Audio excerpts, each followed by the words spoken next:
Now that we're coming to the end of the year, I thought it'd be cool to do a tour of my collection of guitars. I've bought and sold an insane amount of guitars over the years. I've managed to cut down my collection quite a bit down to these, but I thought it'd be cool to do a video showcasing what I own now and what I might pick up next year when I look back on this video. To start things off, this is my 8-string I picked up for the Oceano Farewell Tour. If you've followed me for a while, you've probably seen this guitar. I've done a ton of videos on this guitar as well, but pretty much I needed a guitar for the Farewell Tour. I didn't own an 8-string. I picked up the cheapest Ibanez that I could, and I ended up just modding the fuck out of it, and this is what I used for it. Next up, we have my Baritone. This one has probably the craziest story out of all of my guitars. A couple years ago, my friend William had lost his collection to a house fire, and to help him start his collection over again, I bought him a cheap Ibanez RG8. Same exact models you previously saw, and in return, he ended up taking the parts from guitars that survived the fire and built me this Baritone.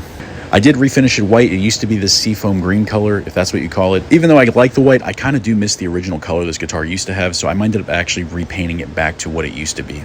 Next up, we have my classical guitar that I own. It's not really that interesting. I just used that sweet deathcore money I made playing for Oceano, and I bought this at the end of one of the tours I did. Nothing super interesting. It just sounded good, and I just wanted to blow some money. Here's another one of my 7-strings I own. I bought this while I was on tour with Oceano. It's nothing too crazy. I just had some money, and I wanted to spend it. Now this 7-string is way cooler. This is a Japanese-made RG7 from 2001. This one's pretty sentimental. I got it during COVID. I bought it from a guy locally in St. Louis. I was so blown away with how well this guitar played. I actually went ahead and started tracing back who owned this guitar before me, and I managed to find the original owner who bought it from a Guitar Center in Orlando. I've also used this for every single tour I've ever been on so far, and I plan on continuing to do that. Now, if you don't know what this is the map of the United States. I actually keep track of every single city I've been to. Some of these I've been to multiple times, and this guitar has been with me at every single one of these shows. Hopefully, starting next year, I can start filling out the West Coast pretty soon.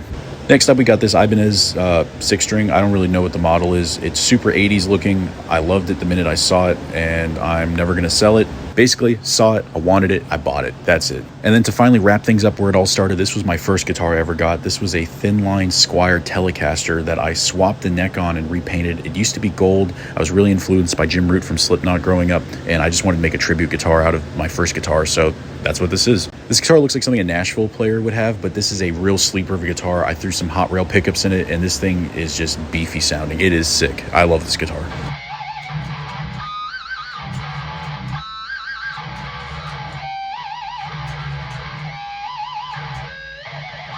And that sums up my entire collection from 2025. So next year, probably buy some more, probably sell some.